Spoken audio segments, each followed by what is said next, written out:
أعوذ بالله من الشيطان الرجيم. بسم الله الرحمن الرحيم. يا أيها الذين آمنوا إذا نودي للصلاة من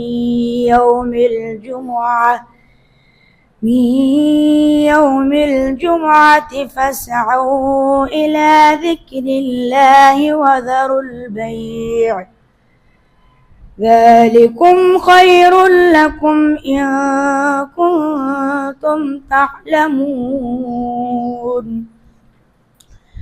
فإذا قضيت الصلاة فانتشروا في الأرض وابتغوا من فضل الله واذكروا الله كثيرا لعلكم تفلحون.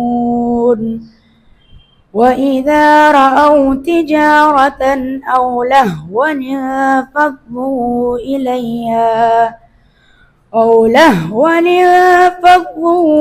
إليها وتركوك قائما.